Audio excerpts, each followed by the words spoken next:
working.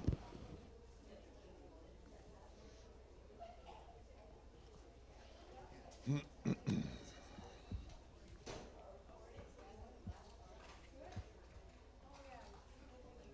even a ripple. Yeah.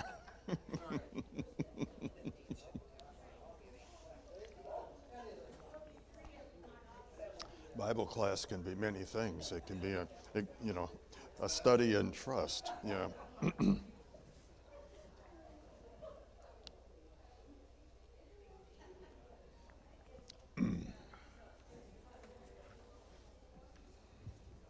making it easier.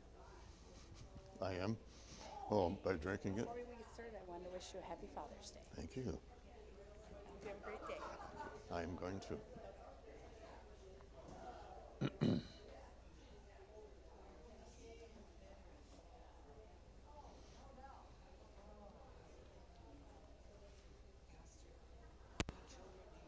Four. Mm-hmm. Two of each. Yeah. You know. Somebody used to say that was $1 million family.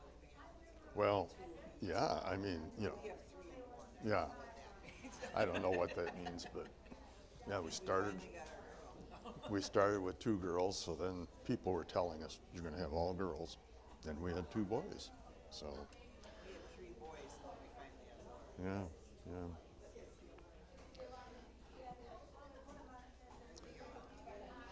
The boys are, yeah. And then 1 daughter in Manitowoc and 1 daughter in Flagstaff, Arizona. So she's our outlier. And that's why you took the trip through the Grand Canyon. Yeah. Yeah, Flagstaff is quite close. It's about an hour drive, yeah. Kind of the jumping off point for a lot of people. And We're trying to sign up for a bus trip with Steve Balsa in November, and it goes to, I've never been to Flagstaff. yeah, So it goes to yeah. Flagstaff. It's A couple other places. He likes the Arches. yeah. Utah is very cool, yeah. Now, have you hiked to, what's the famous arch that's on no, Double Arches. I know what you mean. Delicate. Delicate Arch, yeah, we did. It was quite a hike, yeah. Much more than I thought. It's I about, would have been disappointed. yeah, 3 or 4 That's miles. a commitment, Yeah, not just an effort. right, yeah. Yeah, it took quite a while. And I kept thinking, where is it? You know, where is it? You know, because it should show itself, and it doesn't. The trails. Yeah, I'm sure the yeah. trails are great. And then all of a sudden, you come around this corner, and there it is, you know, but it's way at the end. So it's, yeah. Yep, That'd be cool. yep. We were with Steve had a group of 4 ministry students at MLC, and they hiked up to the underneath. That's from the movie Indiana Jones. Yeah, the beginning of it. But anyway, we sang what the song was, Praise God for All Blessings. And it was the acoustics was really wasn't recorded. Yeah. Could have Did they been want to do it again? could have been a bestseller. It was pretty easy. All right, it looks like everybody's in their place.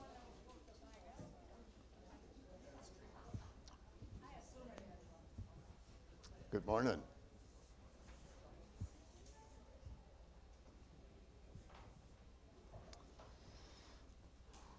Today we're going to talk about losing a spouse. Let's begin with prayer. Lord, when we experience a great loss in life, we find ourselves filled with all kinds of emotions and feelings, sometimes feelings that sweep us away, that scare us, that humble us and break us, and we don't know how to handle them or what to do. And Lord, in those times when we are going through these experiences, may we find a Ruth in our life who will be there to stand with us, who will be there to walk with us, who will be there to help us to get through. May each of us today who has experienced loss, and may each of us who has been with people who have experienced loss, may we not only understand it, may we also be the companion. We ask this in Jesus' name. Amen. So before we go on with our topic today, are there any other questions or comments from last week when we talked about marriage?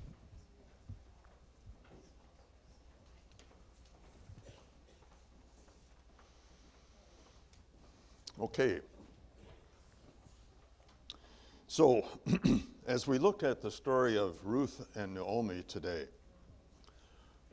the title is Losing a Spouse, but I really want to make it broader than that because, again, there are many different people that we can lose in our life that have a profound experience on us.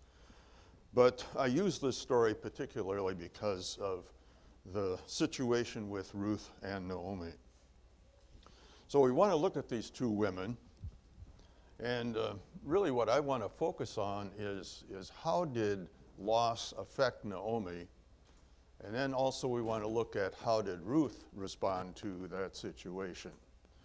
So it kind of gives us an opportunity to both look at the grieving process and also look at what would our role be as God's people who are, again, walking with someone who's going through that process.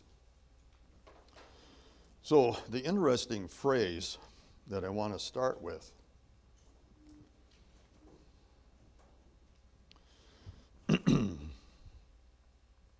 so in the first chapter of Ruth, we come to the point where Naomi has lost her husband and she has lost her sons. So if you can imagine how difficult it was to lose the husband, but also to lose the sons, this put Naomi in a really, really tough situation. And again, think back to the culture of that day. What kind of safety net was there for people in Naomi's situation? Mary? Family was really about it, wasn't it? So there was no Social Security. There was no social services. So there really were no government programs, so to speak. And I think it's important to look at that, to really understand how desperate Naomi's situation was. And again, she's in the land of Moab, which is not her country. She and her husband and sons had moved there because there was a famine in Egypt and there was nothing to eat, and they had to go next door where there still was something there. But now, again, all her sources of support. So there's nothing for her to lean on, and so she's thinking, if I go back to Israel, at least there's some family there. But another thing to think about is she's been gone a long time. So she and her husband have been in Moab for years. And so when she comes back, probably a lot of people will forget who she is. And a lot of people that used to be there that she knew are going to be gone. So that's going to be pretty tenuous too. So what did a woman in that situation, how did they survive? You know, where did they get food? Where did they get a job? What was the kind of normal thing? Farmers were supposed to leave some of the grain in their fields for poor people to come and pay. Okay. So Isaac said that farmers were supposed to leave a little grain in the field for the poor. So if you look at the Levitical law, there are specific instructions there that God does say to his people, I want you to leave a little. Now, of course, when the farmers are harvesting, they are saying, okay, what's a little? And if you know farmers, they kind of count every penny, don't they? And how did they harvest? What was the method that they used for harvesting? You know, we think of combines when we think of harvesting. By hand? By hand, okay. So there's a big difference between a machine and by hand. And I noticed with my dad, when he would combine, you never got it all. And afterwards, when you plowed, there would be green swaths in the field, and you could tell that's where the combine had gone. And some of the grain did not get into the bin. It went over the back, out the back of the machine, and then it would sprout later on. So there was lots there if you were farming like my dad and all the other farmers, because they were using machines. And they're quite inexact. But when you're doing it by hand, you're pretty much going to get everything, aren't you? And again, the process was that they would have this sickle. So it'd be a hand thing with kind of a curved blade, and you'd just grab the grain and you'd cut it off. So you're not going to drop much, are you? And if you dropped it, you'd pick it up. And then they gather all those bundles, and then what did they do with it? They'd thresh it. So they would carry it to the threshing floor, which is basically hard ground, and they'd have an animal or humans walk on top of it, and then that would thresh out the grain. And then they would throw it up in the air, and the wind would blow away the chaff, and the grain would fall back to the ground. But a very economical process, very, very little left over. So as Isaac pointed out, you actually had to encourage people to, don't be selfish. You've got a lot here, so leave a little, because you're always going to have widows. You're always going to have some poor people, and this is all they've got. They have to get out there. Now, imagine that you're out there picking up the leftover grain. How much are you going to get in a day?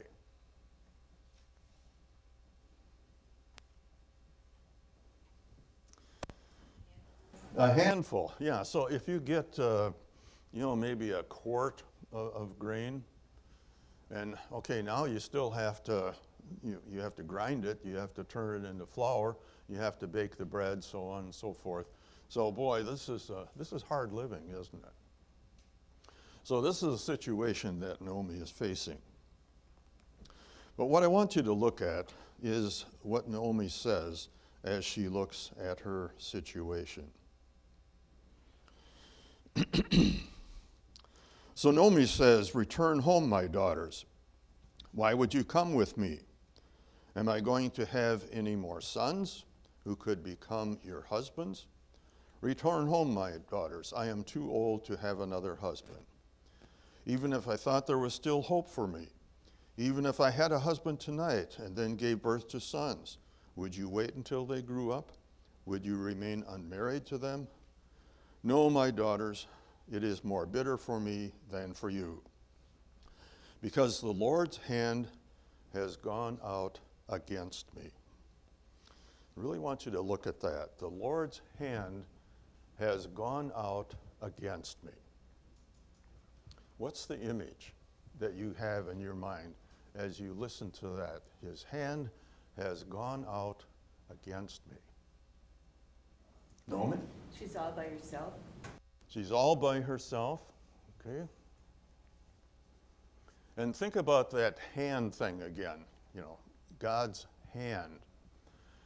Some of you may remember he opens his hand and gives us everything.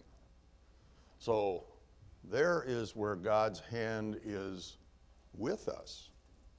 He opens his hand, and all of these things fall out of that hand and fall into my hand. And that's pretty wonderful, isn't it? But Naomi is saying that the hand not only does this, it not only opens, but the hand also can take a different position. it can also be against me. Any other images that come to your mind when you think about how you know that someone's hand is against you? Have you ever tried to get through and someone does this? Okay, so what the hand is saying is, stop right there. Don't come any further. If you do, and perhaps the hand is connected to an arm, to a body that has a belt with a gun on it and a badge. And so he's saying, if I have to, I will use force. I'll use handcuffs. So that hand that says, don't come any further, is again intimidating, isn't it? And so when people are scared, when they're intimidated, they stop, don't they? They don't go any further. What's another way that you know that the hand is against you? So the closed hand. And so what does that tell you when the hand is closed? If you were looking for something, don't look here. There's nothing here for you. This hand is closed. You're not going to get anything. So that's another image. And then you remember what Job said, the Lord giveth, which is the open hand, and the Lord taketh away. So God's hand is against me is another image of saying God has taken away. So I really liked it when he gave. I don't like it when he takes away, because I have gotten used to what he gave. And so you think about Ruth and Naomi again, and Naomi and her husband and her sons, they had built a life. And so they had all kinds of things that came out of that. They had this family life. They had this wonderful experience of being together, eating together, working together, having fun together. And now that is all taken. So where does that take Naomi? When that happens to you, emotionally, psychologically, what do you do?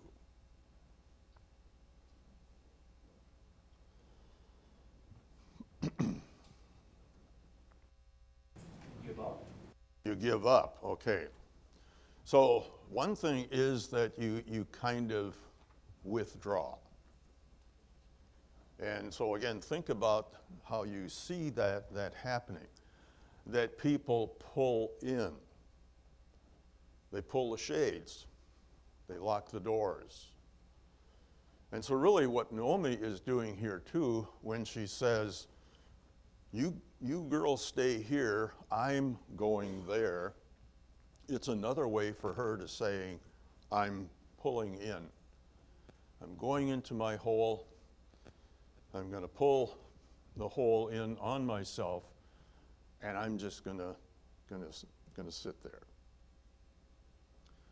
Do you see that happening with people, that retreating, that withdrawing? Yeah, very, very common experience. So as we see that happening, what do we try to do?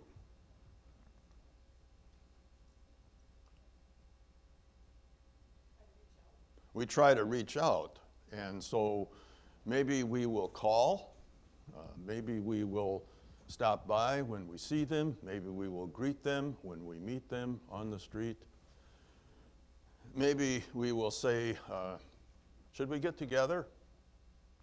And what would Naomi say? No. Naomi's going to say, no, I'm okay. Thanks for asking, but yeah, I'm fine. And so I think it's very common after funerals where people do make those initial attempts to call and to make contact, and very often are rebuffed, and then at that point, they give up, don't they? So this is where it's so interesting to look at Ruth. Because Naomi says, all right, you two girls, you still have possibilities. For me, there are no possibilities. I'm too old, can't have any more kids, probably can't find another husband, so I have no options, so I'm going, you girls stay here. And what does Ruth say? Ruth says, you're not getting rid of me. So she says, where are you going? Okay, you're going to Israel? Fine, I'll go there too. Your God's going to be my God. So wherever you go, I'm going. And whatever you connect up with, whatever you end up with, that's what I'm going to end up with. But I'm not leaving. And how do you think Naomi responded to that? What?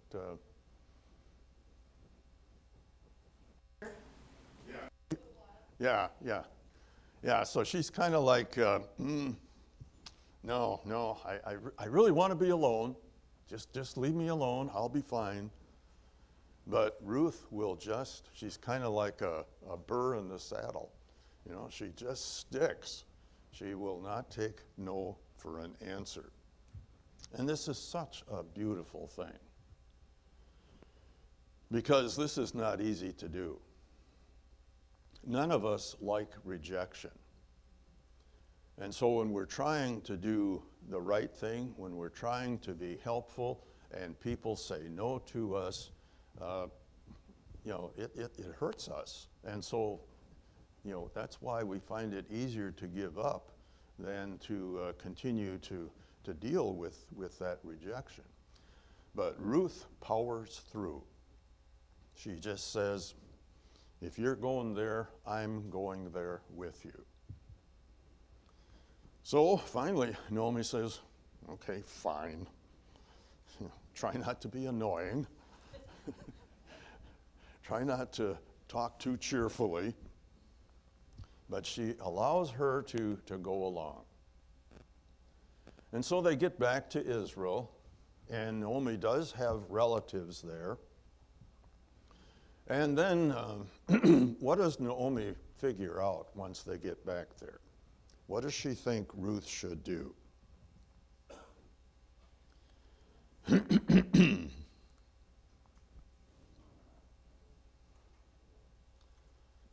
So if you go into chapter 2, Naomi had a relative on her husband's side from the clan of Elimelech, a man of standing whose name was Boaz. All right, the plot is starting to thicken here, isn't it? So when she gets back, she remembers that Boaz is a relative, and he is a farmer, and he has fields. And so he says to Ruth, if you're going to go out and glean and find food for us, he's as good a chance as any because he is a relative. All right, so she gives Ruth instructions that that's where she should go. And so Ruth goes to Boaz's field, and Boaz notices, hey, who is this? Who is this lady? And then he says to his workers, I want you guys to get a little sloppy today. I want you to drop a little. And so normally they were very careful to get every stalk, but today they have instructions to here and there let a few drop by the wayside. So Ruth has a pretty good day, doesn't she? What I want you to look at here is that Naomi begins to come out of her shell. Now that she's got Ruth, and now that she's thinking about, okay, how do we go on from here? she's starting to live again, isn't she? So she had said before this, my life is over. Can't have kids, can't get married, so I'm done. But now she finds out she's not quite done. She can still help her daughter-in-law to find food. So what does this tell you that Naomi is starting to discover? She thought life was over. Yeah, there's still meaning to the life she has. Still meaning to the life that she has. It's not what she would like. It's not what she had dreamed. But it's something, isn't it? And I think this is so crucial, that moment when people think there is nothing, and then they find that one thing. Now, Naomi would not have found this purpose if Ruth wouldn't have stuck with her. So you see how that the importance of that relationship is. So when you are working with someone who is trying to find their way out of grief, you don't want to say to them, you know what you need to do is, because that's going to close the door quite quickly. So what you want to do is be there and listen and just let them, bring out everything that's on their mind and on their heart. And as that is happening, it's kind of a magical thing. But they will say, now that I am thinking about this, there's one thing maybe that I could do. And you didn't say a word. You want people to find their own purpose. But the way they're going to find that is by you being there and you having conversations and you just refusing to go away. So sometimes it's good to kind of have a schedule where you say, okay, I'm coming over for lunch, or I'm coming over to take you out for lunch. And how are they going to say no to that? And so, okay, so then you go have lunch. And then you talk about anything and everything. Nothing and things of great importance. And that's the only way you're going to get to the real depth, is to allow the freedom to let that person, talk about what they want to talk about. And maybe you've had those conversations where you think to yourself, this isn't going anywhere. We're just talking about inconsequential stuff. So, don't allow yourself to do that, because that happened to me a lot, I think, as a pastor. When I was listening to people, I was like, man, this conversation isn't really going anywhere. And it took me a long time to understand that was exactly what we needed to do. So if someone were judging me as a pastoral counselor, they would say, he doesn't know what he's doing. They're not talking about the really stuff. But I found so often that when you try to cut to the chase, and you'll see that sometimes when pastors make sick calls or hospital calls, where they want to get to it, and so they just, kind of jump right into that. And immediately the other person is like, fine, okay, do what you got to do. But they don't really tell you what they're thinking and what they're feeling, and again, what's holding them back. Why don't they want to tell you?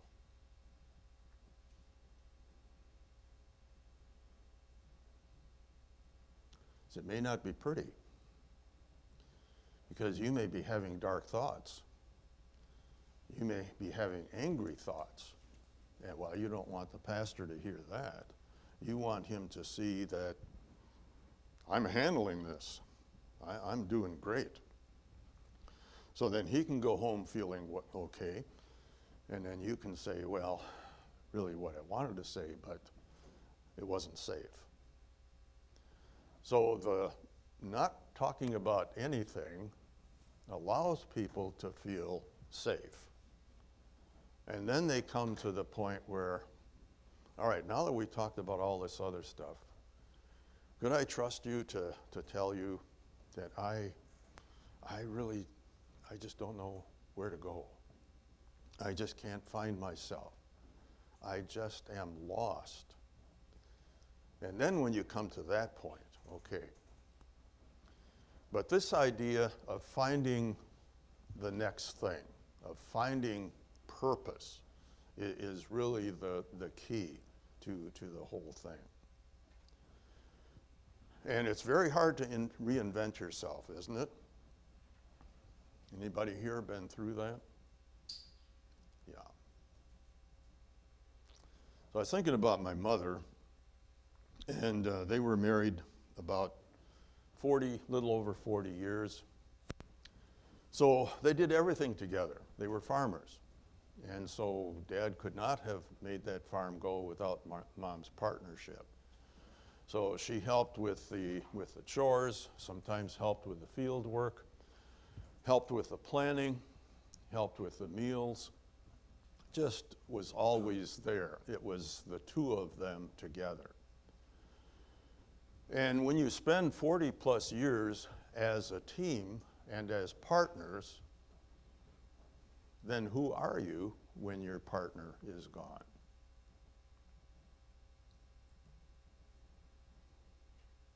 You don't know, do you? Who am I when I am standing on my own 2 feet? So now what do I do with my talents and with my life now that I am standing alone? And that was my mother's quandary, I think, after Dad was gone. And she wrote a letter to my aunt. And my aunt was a saver. Every letter my aunt got, she saved. And my aunt lived in Washington, D.C., and was a private duty nurse and just did wonderful care with people, lived to be 99. So my older sister ended up in Washington, D.C. Her job transferred her out there to Virginia. And so she looked up my aunt, and because she was out there on the fringe. She was single. My father thought that, she had no life because she was single and because she never had any money, because she gave it all away. My dad would send her $5 for her birthday. She would send him 10 for his. And, she liked her situation. But she was always looked at as the odd aunt. And then my sister discovers her. So this is back in the 80s. And it was after my dad was gone. And my sister just loved Aunt Elvina. They became very close. So when Elvina died, my sister had to clean out her apartment. And it was full of letters. And in those were letters from my mother. So they corresponded back and forth. So my mother wrote to Elvina in 1982. And this is 3 years after my dad had died in 1979. So it's interesting, in those 3 years, my mother is trying to figure out who is she when she's not on the team. And so what she did, she got involved in the community. She was doing a lot of things in the local community, in the arts, and in all other kinds of ways. And so they had a community award, and she was elected as kind of the Citizen of the Year type of thing. So Elvina had seen it in the local paper, which she still got, and so she sent a note to my mom congratulating her on her award. And then my mother wrote back, and she said, and Elvina also sent a 4-leaf clover in the letter. And so Mom said, the 4-leaf clover came through beautifully. and I shall paste it in my book together with the write-ups that she received on her community award. So she said, this award really has meant a great deal to me. As we know, living is not an easy matter, and we get very few awards for much of what we do, and don't expect any either. I guess mainly what I'm trying to say is that most of my life I have spent in teamwork. And when George passed away, I just did not know how I could ever accomplish anything on my own. So now this community award told her, you can use your talents on your own. So that was a huge discovery. I just got this a few weeks ago because my sister had been keeping these and she finally sent them. And I looked at this and I thought, my mother never shared that with me. And I thought that we had, talked about all kinds of things, but this was a real surprise to me. And it was major growth for my mother. She found herself. Ruth did a lot with George, but Ruth could do a lot by herself too. So that idea of reinventing and finding that new thing, finding talents that we always had but didn't know we had, all of that is kind of at work here. And so again, I don't know who was the Ruth to my mother. We were in touch with her a lot, but we were all at a distance. So I don't know if she just kind of discovered it by doing what she was doing. But she didn't crawl into the shell. That she kept active. So any other thoughts that you have of people that you've worked with and experiences that you've had where you saw things happening or you didn't see things happening? Sue? I think in our culture, because we put such a high value on personal independence, that when we need help, it's almost a shame to get it. We won't ask for it because we're supposed to be independent. And that I find as a barrier, as a person that helps people, getting over that hump that, they were the helpers and it's okay to be a helper, but it's a shame to be the helped. And we really need to think about it's okay to need people, that people are given to us when we have difficult times, and that to accept help from somebody is actually a gift to the person who's trying to help us. Sue, you have touched on a really important thing, the perception that we have of again, being strongly independent. How many of you value your independence? All right, and how many of you dread the day when your kids take the car keys away? I'm already anticipating that. I know I'm going to be grouchy and, I'm not going to say, oh, thank you. So that is extremely important. And in the farm culture too, that independence. It started out when I was a kid, it was much more of a community thing. You could not thresh your grain without the help of the community. So there was one threshing machine for the whole neighborhood, so you all worked together. And I really thought that was cool, especially the meals, really, really good meals. But again, my dad could not wait to get his own combine, because then he could harvest when he wanted to, and he didn't have to worry if it started to rain and the grain was rotten out there in the field. And so there were a lot of pluses for him to go that direction, but that really changed the rural culture. So that's still very much at play for all of us, that idea of independence. We love to help others, but we don't want to be helped. You see that with kids too, don't you? You try to help the kid, and what does the kid say? No, I can do it myself. So it starts pretty early, doesn't it? So there's a balance there. But again, that idea that there is something to be gained by letting people help you. I think I really experienced that when I was in the hospital. When I was in the bed, when I needed to be helped to move, to get up, to walk, there was a part of me that hated that, and there was a part of me that, hey, this is all right. I need this, and I'm so glad that there's someone who is cheerful and who doesn't mind and who is there to, give me the things that I need to get through. That felt pretty wonderful. To the transporter who's hauling you around to your CAT scan, and it just felt nice to have them not go over the bumps too fast and just being considerate. That meant a lot.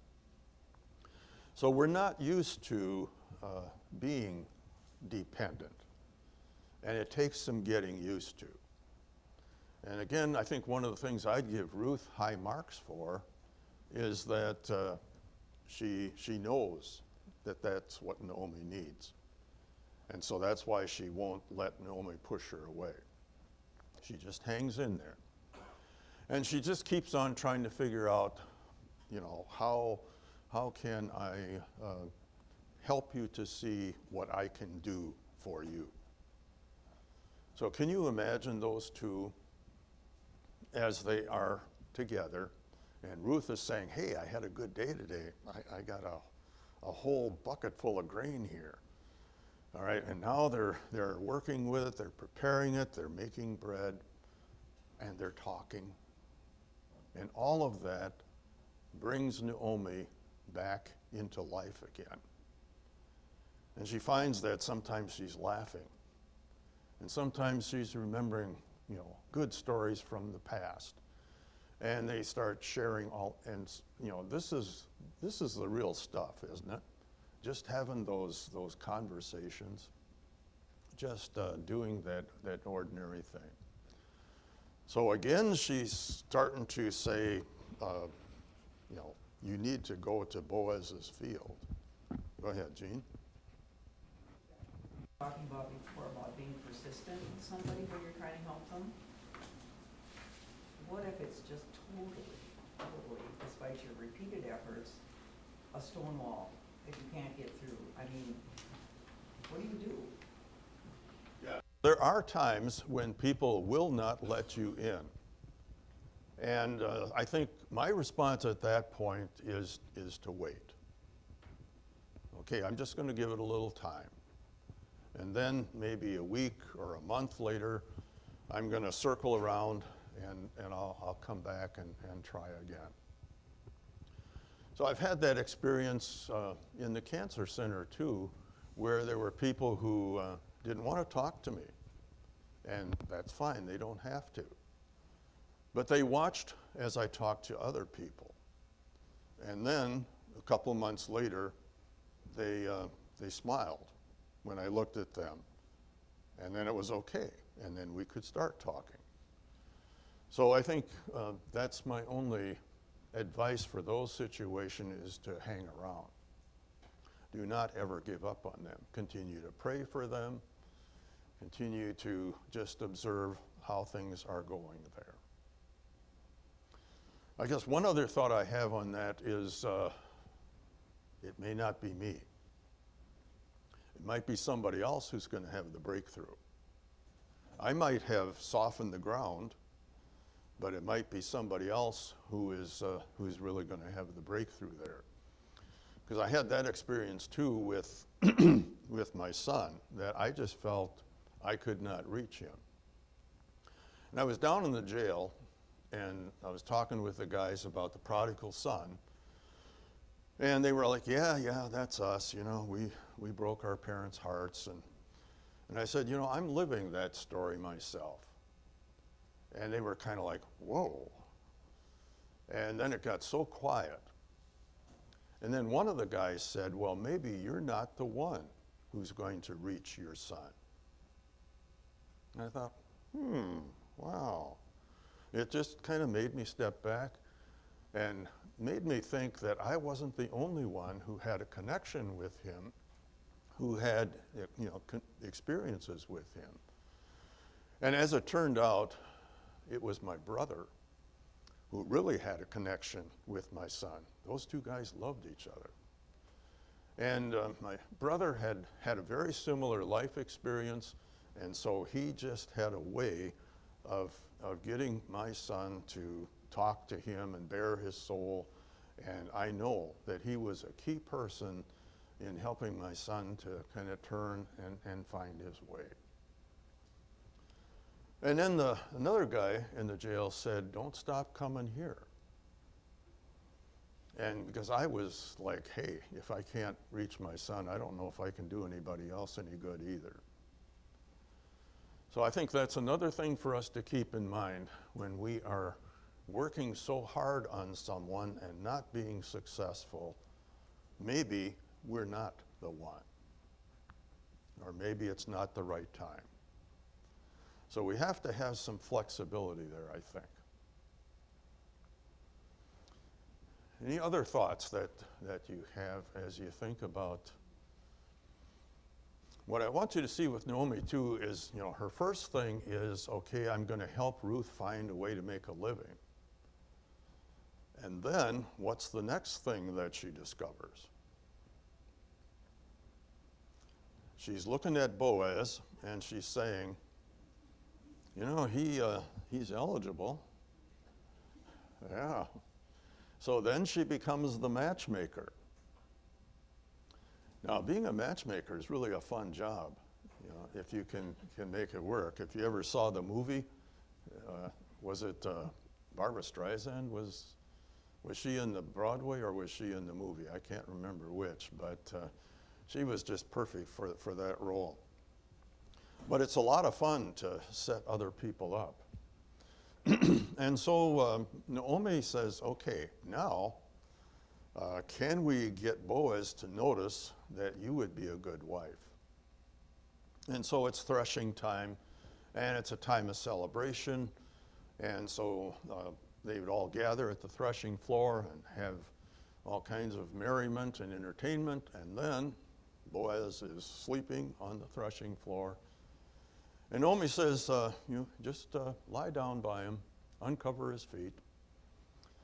I would imagine that made him wake up because it was cold at night. And he's like, whoa, who's this? And she said, hi, I'm Ruth. I don't know if you're interested, but I wouldn't mind getting hitched. And so, things went forward from there. And of course, the point of the book of Ruth is that the child that is born from Ruth and Boaz becomes the grandfather of David. And so, that's really what the story wants to talk about.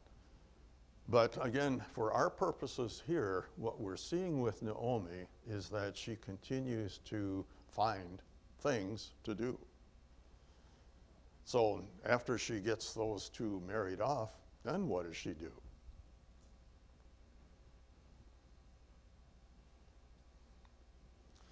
Well, when the baby comes along, the baby needs a grandma, doesn't it? So who's going to babysit, and who's going to teach the little guy about family history? So you see that Naomi continues to find reasons to go on, reasons to live. So I want you to think about how that is true for all of us. There isn't just one thing that we are capable of. There isn't just one thing that we are here to do. But as our life unfolds, the opportunities are going to unfold for us also. So we're going to continue to find different things that we can make ourselves helpful in and that we can contribute to. How many of you have reinvented yourself a few times? Okay? And I think, as you think about it, most of you have gone through that process a number of times. How many of you find change difficult? Yeah. I think we all are comfortable when you find your niche. And this is something I've been thinking about. What am I going to do when I can't be a chaplain? I've been doing this a long time, so, I don't know. What am I going to do? Repair lawnmowers? I don't know. Go back to farming? But I'm going to have to reinvent myself. And then I've been thinking about the life to come. They don't need chaplains in heaven, do they? So I'm going to have to reinvent myself there too.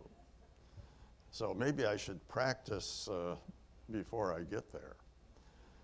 But that's just something I want you to think about is if you like what you're doing and you feel like you found your niche, don't get too comfortable because there are more changes coming.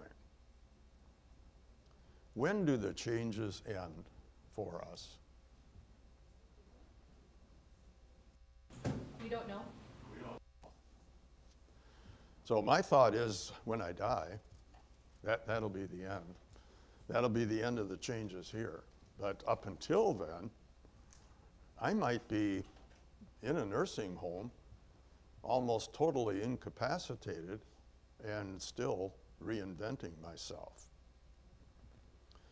I used to go to a nursing home that had a bunch of Catholic sisters who had gotten so frail in health that they could no longer do what they had been doing. And one day they just got to talking about that, like, I used to be a school administrator, I used to be a hospital administrator, I used to be a nurse. They had all these wonderful vocations, and now they were crippled, and they couldn't do anything. And then one of the nurses, nuns, said, I can still pray. And I thought, yeah, go. And then they said, now you're working at County Hospital. So when you come back next week, bring us names of patients that you are visiting, and we will hold them up in prayer. And I just like, wow, okay. They reinvented themselves. They still had spark. They still had life. And I just thought that was the most wonderful thing. And that happened by accident. I didn't go in there saying, boy, I got to figure these gals out. It came out of the discussion, and it came out of their own searching. They still wanted to be meaningful. So think about people in your circle that may be incapacitated, may be in a nursing home, may be cut off from almost every activity that you can imagine, but they're still alive.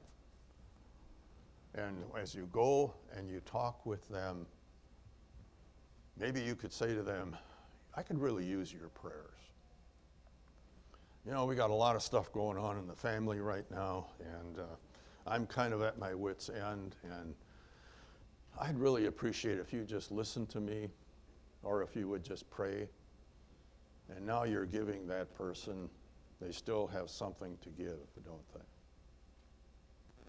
We tend to look at people in that situation, oh, those poor people, that, we need to do something for them. My daughter works in a retirement community, and she has found that so many of these elderly people have these life stories. And she likes to ask them, where did you grow up and what did you do? And as they're telling their story, they are inspiring her. And they don't realize how remarkable the life that they have had is.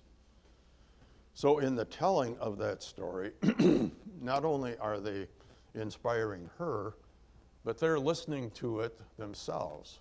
And they're saying, you know, I really did. I really had quite a life. And God blessed me in so many incredible ways. So now they can kind of, you know, validate their existence. And then maybe they start talking to each other. Because, you know, a lot of people in the nursing home don't really communicate with other residents. They just kind of stay in their room. And maybe they'll start to come out and they'll start to connect with each other. So all kinds of things can happen there, can't they? Any other thoughts or comments that come to your mind? Yes, Naomi? I was going to say, when my mom had Alzheimer's, it was really hard to communicate with her because she would keep going back when she was young and that, and someone said to me, meet her where she's at, rather than trying to, because she would keep getting frustrated and upset, like, why didn't you tell me this? And it had happened many years ago. Yeah, so Naomi is talking about Alzheimer's, and again, that difficulty in connecting. And I think that is good advice to meet them where they are. I think my first reaction as a young pastor was to bring people to reality, you know, to try to change their line of thought, to bring them to. And so if I would go back and do that over, that's what I would do. I would stick with what they are talking about. And just say, yeah, wasn't that great? Yeah. And see if they have other memories. And now we know that physically, that part of the brain is gone, isn't it? That is aware of the present. It just isn't there. So no matter how hard we work to get them there, it's not going to happen. So connect with what remains. And I often had people say to me they worried about the salvation of that person because, you know, they thought maybe they had lost their faith in God.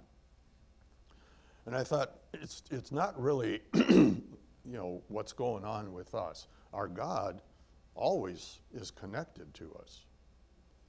And there's that scripture, even to your old age, I am he. And that just has such relevance in that kind of a situation. So they may not know how to get a hold of God, but God knows how to get a hold of them. He's got them.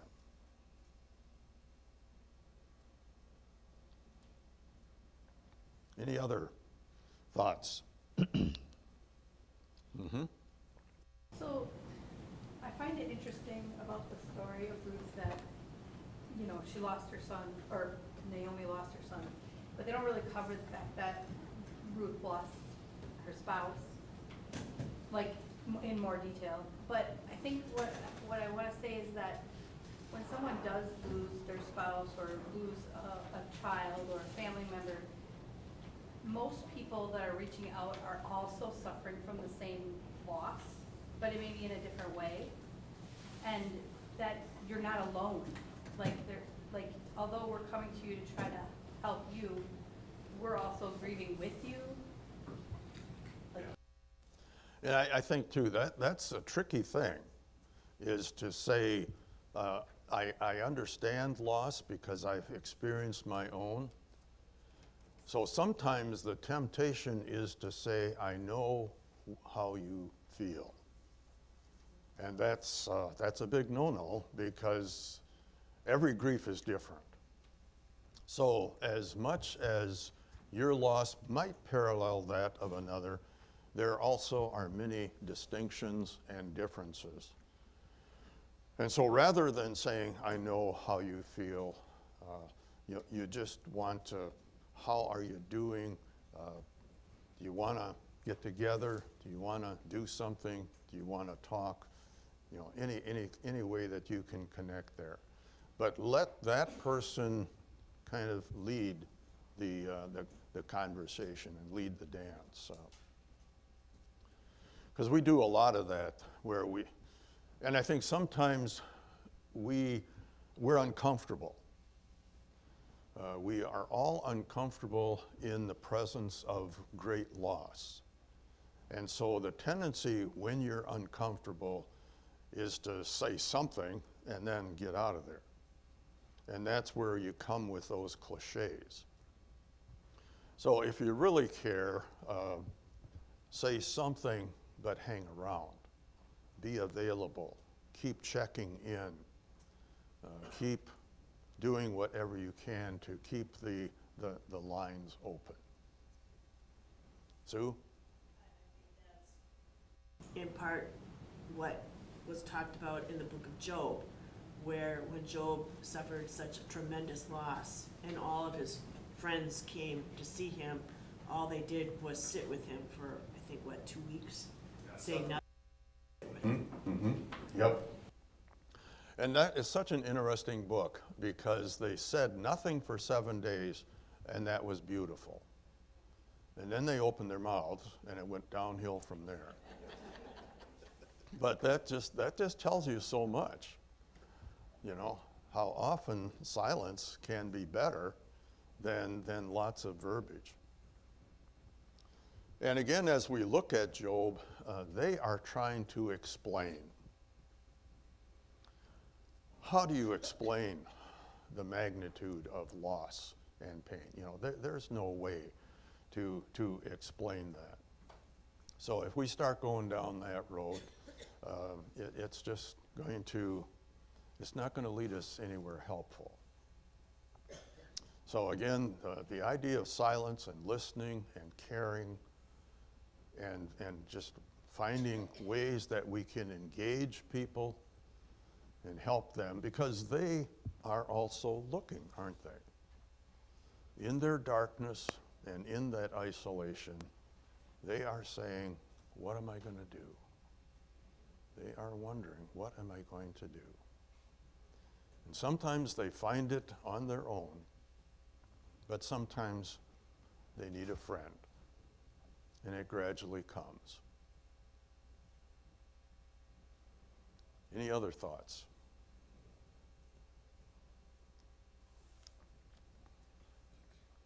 Really good comments today from all of you, and I can see there's a lot of caring, sensitive hearts out there. So trust your heart, and it's not gonna steer you wrong. All right, I'll see you next week.